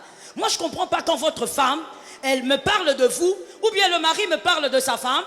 Ce sont mes fils spirituels, mais il me dit, madame a dit. Ça veut dire quoi? Elle est madame pour toi. Quand tu veux la présenter peut-être à quelqu'un, voici madame. Mais je rentre d'abord à Yaya. Moi, je ne sais pas. Une fois, j'ai posé la question à une dame. Elle a parlé. Et puis, à un moment donné, je me suis dit, bon, peut-être c'est un problème de culture. Mais même quand je vais dans la culture, bien aimé, il y a des choses, quand ce n'est pas bon, ce n'est pas bon. Ta femme, elle n'est pas ta petite soeur. Bon, tu l'appelles Yaya, pourquoi? Voilà pourquoi ton mari est orgueilleux. Et quand tu fais des choses, il a l'impression que c'est sa petite soeur qui joue avec lui. C'est pas ton Yaya. Appelle cet homme-là, chéri, petit bébé, autre. Ce n'est pas ton Yaya. Malgré Azamukolo, bon, sauf qu'Azamukolo, hein, parce que le monde a évolué. Tu peux aussi épouser un homme qui est petit. Tu fais pourquoi? Non, mais il y a des foyers comme ça, vous n'allez pas dire que ce ne sont pas des foyers. Il y a des foyers où la femme a 10 ans de plus que l'homme. Ce n'est pas un problème. Le problème n'est pas là. C'est moi qui enseigne. Tu commences à me contredire là. C'est moi qui enseigne ici. Là n'est pas un problème. Un homme, Dieu peut permettre que dans la destinée d'un homme ou d'une femme, qu'il épouse une femme plus âgée. Ça, c'est pas le problème. Si c'est la volonté de Dieu, ils sont heureux. Bah, les Kio, ils sont dans le bonheur. L'essentiel, c'est d'être dans la volonté de Dieu. Mais je reviens au cas où l'homme est âgé. Et tu l'appelles Yaya. Écoute, c'est pas ton Yaya. C'est pas à cause de 3, 4 ans, 6 ans, 7 ans de plus qu'il est ton Yaya. Parce qu'on ne couche pas avec un Yaya.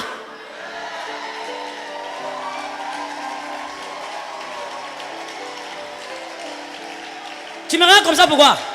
C'est vrai ou c'est faux? Si tu commences à attraper les Yaya, c'est l'inceste. Bon, je pose la question parce que je vois les femmes là sont là. Je pose la question à ces femmes là. Maintenant, c'est ton Yaya. Viens ici que je prie pour toi. Tu commets l'inceste. Ce sont certaines phrases, des phrases qu'on minimise. Mais je veux que vous sachiez une chose. C'est que vous avez l'habitude d'écouter vos influences. Lorsque tout le temps tu dis des phrases comme ça, or, dans une certaine culture, ça veut dire grand. Et dans le grand là, on voit un certain respect dû au grand frère. Voilà pourquoi des fois ton mari va tomber dans l'orgueil, ou quand tu veux jouer avec lui comme ton mari, il va te rappeler avec ses actions qu'il est. C'est pas pour rien que dans le mariage, il faut pimenter avec des petits mots gentils. Pour rappeler à cet homme que tu es mon bébé à moi. Tu es mon chéri à moi. D'ailleurs, chéri, c'est un vieux nom. Les couples qui s'appellent chéri, ici, changez. C'est trop vieux. L'époque de Nebuchadnezzar. Il faut trouver d'autres petits noms mignons.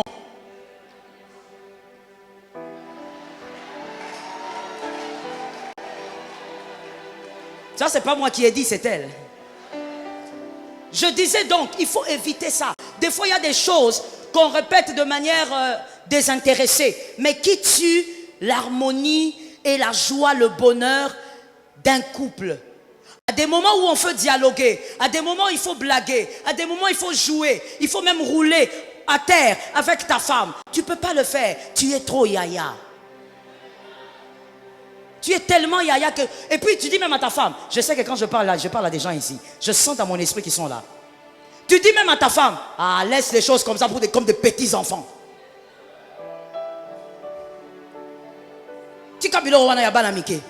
Ça veut dire quoi? Votre amour ne doit pas vieillir. Si vous avez envie de sauter, sautez à deux. Tenez-vous les mains comme ça, commencez à sauter. Si vous avez envie de vous rouler à terre, roulez-vous à terre. C'est quoi le problème? Et d'ailleurs, si vous avez des enfants, faites-les devant les enfants. Vous aurez des enfants qui vont grandir sans blessure. Aujourd'hui, nos bureaux sont remplis de jeunes gens, plus que même des parents, plus que des mères et des pères. Nos bureaux sont remplis de jeunes hommes que vous voyez ici, remplis de blessures. Mais d'où viennent ces blessures? La manière de vivre d'un père et de sa femme. La manière dont tu causes avec ta femme, des fois, tu es là en train de rire. Il y a même certains parents, j'ai vu, quand ils causent avec leur femme, dès que l'enfant passe. Donc directement, l'homme, il ferme le visage, il renfonce le visage, comme si il faut, la bonne éducation, c'est de montrer à l'enfant que nous ne rions pas. C'est pas ça la bonne éducation. L'enfant doit grandir dans la bonne humeur. Regardez les gens qui ont du mal même à sourire à l'église. La majorité, ce sont des gens qui ont grandi de manière très compliquée, de manière très bizarre. Des gens en grandissant, ils ne riaient pas beaucoup parce que l'atmosphère de la maison ne permettait pas le rire. Vous allez faire une blague ici, tout le monde rit. Lui, il vous regarde, il demande pourquoi les gens rient. Parce qu'il a grandi dans... leur maison était comme sur des braseros. Il n'y avait jamais l'humeur de gaieté. Il n'y avait jamais l'humeur des blagues. Un couple, là où l'homme ou la femme est orgueilleux, il n'y aura pas de dialogue normal. Lorsqu'on dit dialogue, je l'ai dit tout à l'heure, il ne s'agit pas que de causer, même de blaguer, de rire, de se titiller, de parler de tout et de rien. Quand les deux sont humbles, l'atmosphère de gaieté règne. Amen. Il y a les hommes qui sont pressés de rentrer chez eux. Quand il va au travail, il est pressé de rentrer chez lui. Il dit, je dois voir ma femme. Mais il y a d'autres hommes, quand il finit le travail, aujourd'hui on a fini tôt, hein? Non? Non, on a fini à l'heure. Non. Bon, allons un peu nous balader là quelque part. Il n'a pas envie de rentrer à la maison. Parce qu'il n'y a rien de bien là-bas. On ne s'amuse pas là-bas. Avec sa femme, la causerie, ce sont les enfants, les frais scolaires et autres. On ne blague pas, on ne badine pas, il n'y a rien. Que l'Éternel délivre. Le 5e point, je veux m'arrêter là. Et continuer le vendredi prochain si Jésus nous prête la vie. Le 5e point. Lorsque il y a un conjoint orgueilleux, il sera incapable de satisfaire l'autre dans l'intimité. Il sera incapable. Un orgueilleux ne peut pas satisfaire l'autre. C'est l'humilité qui vous permet de satisfaire votre conjoint, votre conjointe. Pourquoi? Pour la simple raison que Lorsqu'on satisfait l'autre, c'est à sa manière qu'on le fait et non à votre manière que vous le faites. Mais lorsqu'on est orgueilleux, on ne pense pas à l'autre, on pense toujours à soi-même. Et donc même dans l'intimité, tu ne vas pas satisfaire ton mari, mais toi tu vas penser que tu es terrible. Pourquoi? Parce que tu es orgueilleuse. Quand on est humble, on cherche à comprendre. Qu'est-ce qui peut amener l'autre à la satisfaction? On pose des questions, on cause. Mais quand on est orgueilleux, on se dit, tout ce que je fais pour lui, il est déjà très satisfait. Et c'est pareil aussi avec l'homme. Est-ce que je peux parler? Il faut que je ferme mon carnet, sinon je ne vais pas finir. Est-ce que je peux parler? Est-ce que je peux expliquer? C'est pourquoi ces cultes, normalement, il ne faut pas que les ados viennent. On va vous chasser par prochainement. Lorsque l'homme est orgueilleux, la femme est orgueilleuse, l'intimité devient un problème. Il y a beaucoup de femmes qui n'aiment pas les moments intimes parce que l'homme est tellement orgueilleux qu'il croit qu'il est Batman. Tu ne connais pas Batman? Fais des recherches, c'est ton enfant. Moi, je connais tous les héros. J'ai un fils qui m'apprend tous les héros. Et si j'oublie même un seul héros, maman, tu as oublié. Non, je n'ai pas oublié. Je connais même la couleur de leur tunique. L'homme, il est tellement orgueilleux que quand la femme vient, quand plutôt l'homme vient vers sa femme, la femme, elle dit tout, non, j'ai mal à la tête. J'ai mal à la tête, j'ai mal aux cheveux. Les cheveux ne poussent pas bien. Ça veut dire qu'elle multiplie des raisons. Elle ne veut pas que ces moments-là arrivent. Je connais une femme qui me faisait rire. Mais au fond, ce n'est pas amusant, c'est plutôt triste. Elle me disait, maman, quand mon mari veut venir vers moi, je le surveille déjà la journée. Quand je le vois en train de sourire comme ça, inutilement et pour rien, je comprends que cette nuit-là, il veut m'attaquer. Elle appelle ça attaque. Je précise qu'elle appelle ça attaque. Donc pour elle, elle est le Congo. Son mari, il est... Ah, ça c'est toi qui as dit. Le mari, il est l'autre côté là-bas. Donc c'est l'attaque. Alors elle me dit, maman, quand je vois seulement, il commence à sourire inutilement. Même quand il voit les chats passer ici. Je dis, ah, cette nuit ici, il va venir. Alors maman, je me prépare moi-même. Je commence à chercher toutes les maladies possibles. Et dès qu'il vient le soir, je lui dis, tu vois comment j'ai vomi? Je risque de vomir sur toi. Je me sens trop mal. Et l'homme lui-même, il regarde, il dit, ah vraiment ma femme est malade. Mais vous savez pourquoi la femme n'aimait pas ça? Parce que la femme n'avait jamais sa part. Mais pourquoi la femme n'avait jamais sa part? Parce que l'homme croyait qu'il était Batman. C'est-à-dire que lui, il était top. De lui-même, il se disait qu'il était donc un don Juan, qu'il était vraiment au sommet. Lui-même, quand il finit d'être avec sa femme, il regarde sa femme et dit, tu as senti, hein?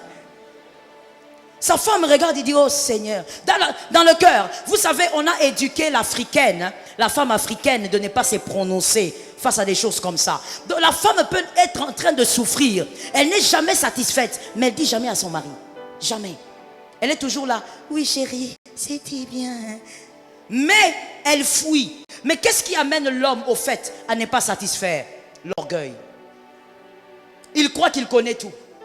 Il croit que ce qu'il avait appris en 1995 est toujours de rigueur aujourd'hui.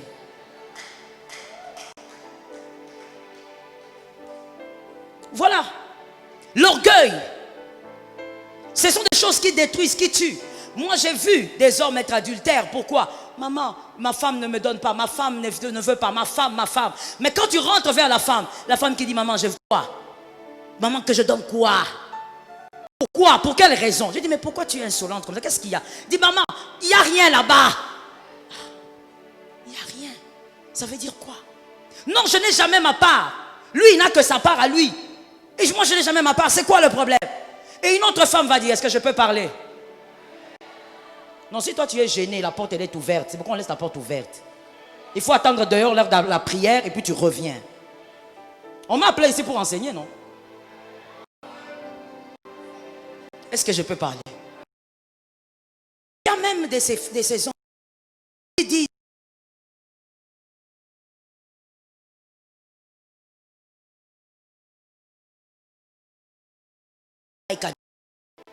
c'est ancestral. C'est archaïque. C'est ça l'orgueil. Quand on est orgueilleux, hein, on va seulement croire que parce qu'on est un homme, c'est qu'on peut, on peut tout faire. Et je crois que tu es déjà enseigné ici. Ta femme n'est pas ton... Il faut faire la part. Une femme qui souffrait beaucoup, elle me dit, maman, moi j'en peux plus. Mon mari, vraiment, je dois trouver un moyen pour qu'il ne m'approche pas. Moi je dis, mais c'est quel genre de mariage où... Elle me dit, maman, mon mari, quand il vient, d'abord, il vient comme un lion. Il est d'abord brutal. Et puis, il arrive, il commence à me lécher comme un petit chien. Partout. Même les cheveux. À ce gel naturel. Lui, maintenant, hein,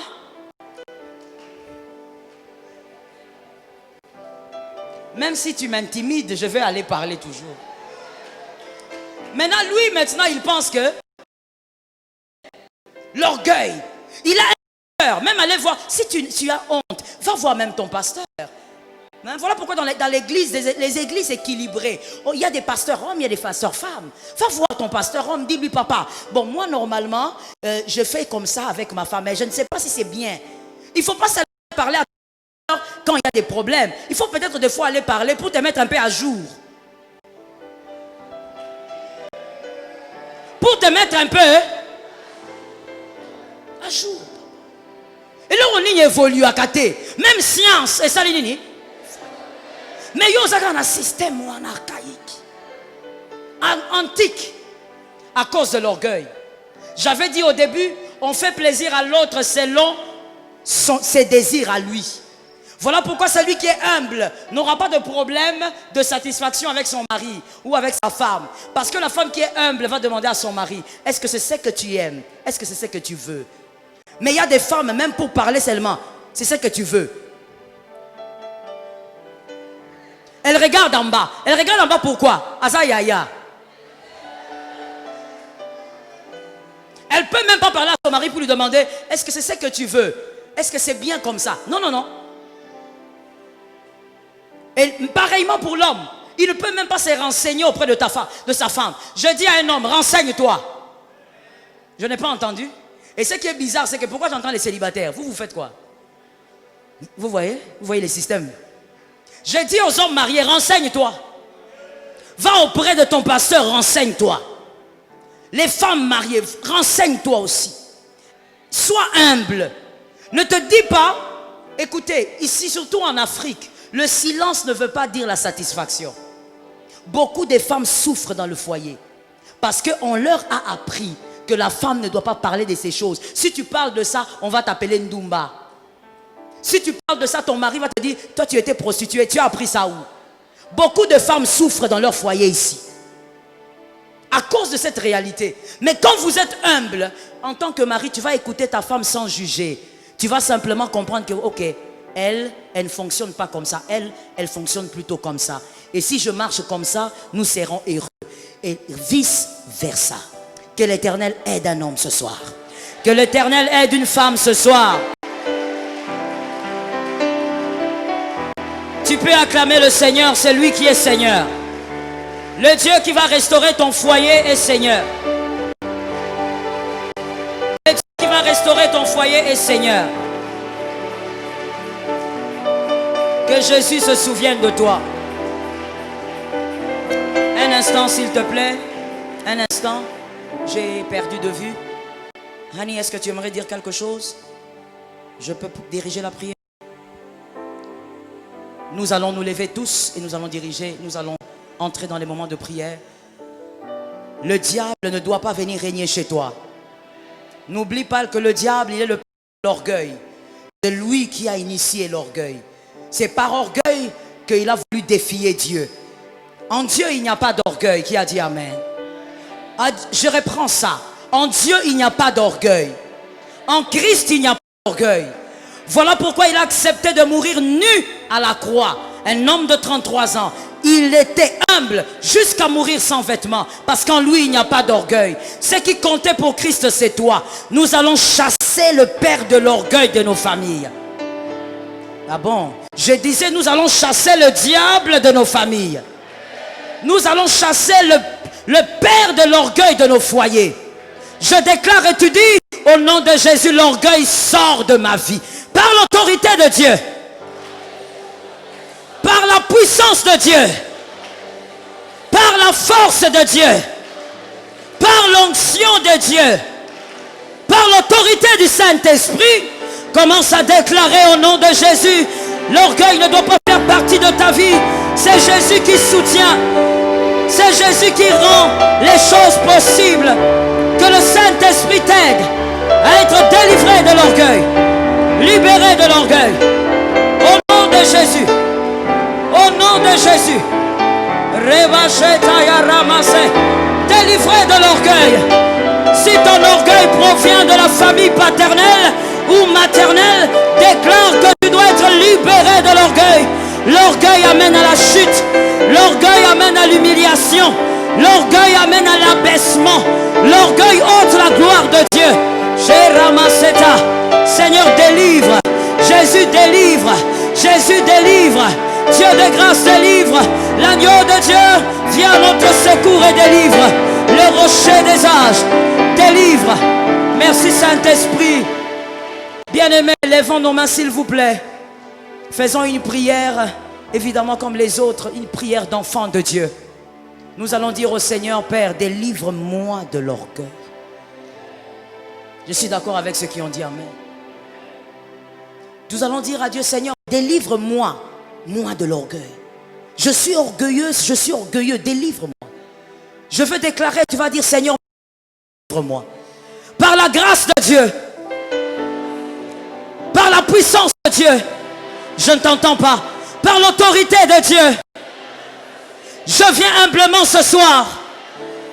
Commence à prier, commence à le demander au Seigneur.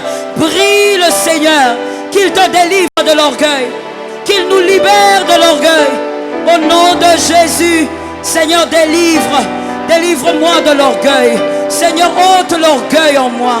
Le rocher des âges, je t'appelle et t'invoque, car j'ai besoin de ta main. J'ai besoin de ton nom puissant, capable de libérer de tout mal. Il n'y a aucun mal qui peut crier plus fort, Seigneur, que ta main puissante qui délivre. Il n'y a aucun mal qui peut, Seigneur, crier plus fort que ton onction qui brise le joug. Jésus, délivre-moi. L'agneau de Dieu, je viens tel que je suis dans ta présence, te demander la grâce. Seigneur, que ta grâce me localise ce soir, que ta grâce me voie ce soir, que ta grâce agisse ce soir sur moi, Père. Je vais être libéré de l'orgueil, des attitudes d'orgueil.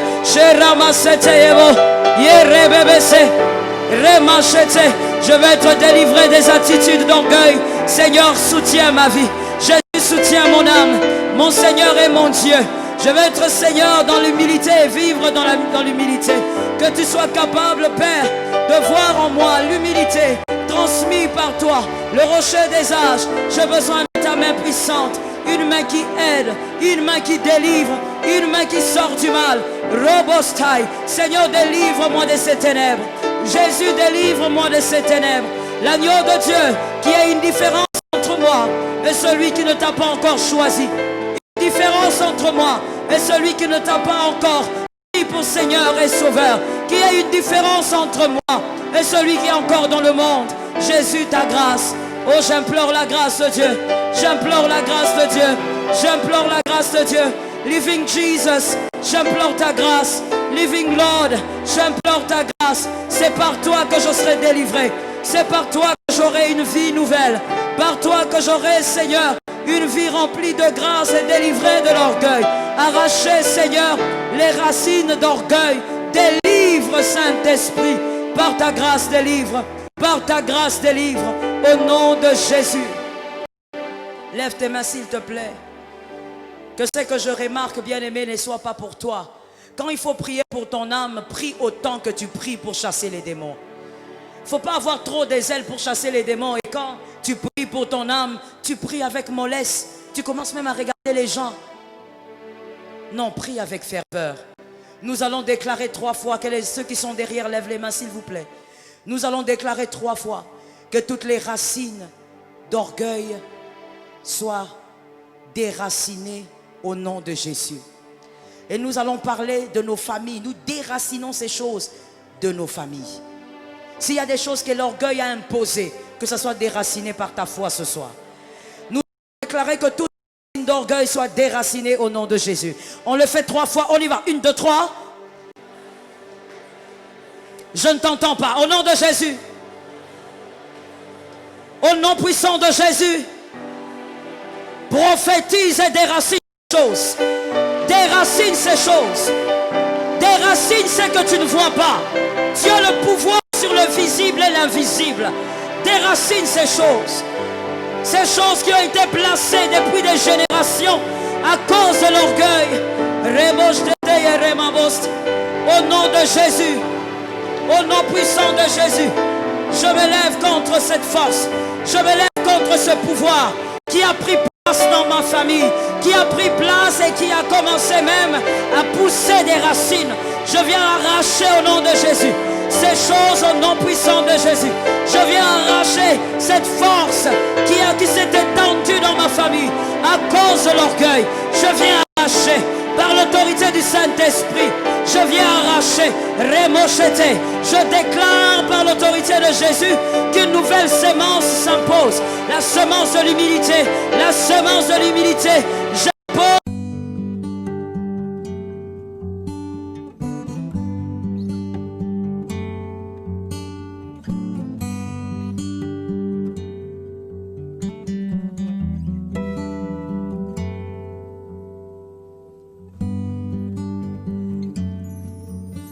Dans ma vie, je n'ai que toi. Sans toi, Rabbi, oh, je me noie. Tu prends ma main quand je suis faible. Jésus, tu es mon roi. Rien ne pouvait changer mon cœur, à part le sacrifice de la croix. Tu as pris cette place pensant à moi. Tu es tous couché, Jésus, tu es tous couché. Jésus, tu es tous couché. Plus que précieux dans ma vie. Jésus, tu es tous couché. Ah, Yesu, osamotemananga. Yesu, osamotemananga. Nalobi Yesu, ozanyosonanga. Yesu, osamotemananga. Oh, oh.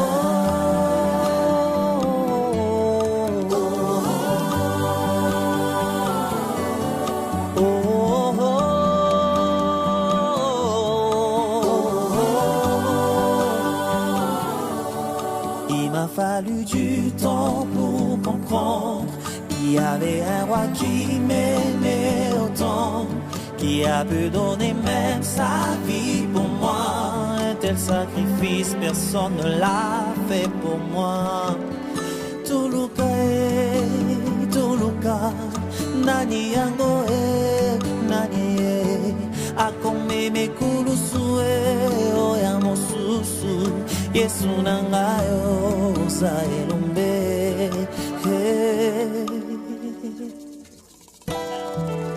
Tuluka, Tuluka, azawani nanyango akome mekulusue ora mosusu. Yesu nangayo saelumbe. Jésus, tu es mieux que précieux. Jésus, tu es tout ce que j'ai. Jésus, tu es mieux que ce que j'ai n'est pas. Tu es tout ce que j'ai. Yesu est aux agneaux soyanga. Yesu est au comagnon soyanga. Yesu est aux agneaux.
Yangana yo elika mamotema motema na ngayo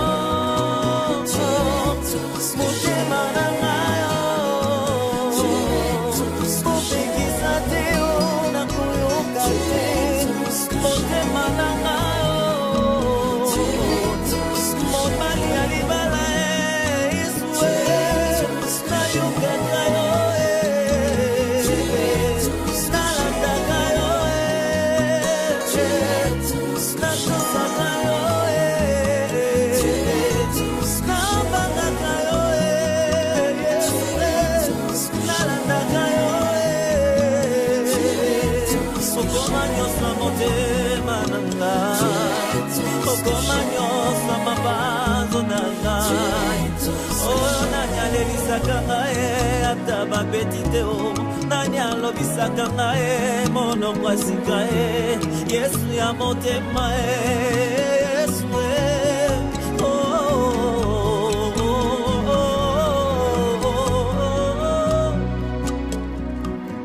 olingo na ngai Yesu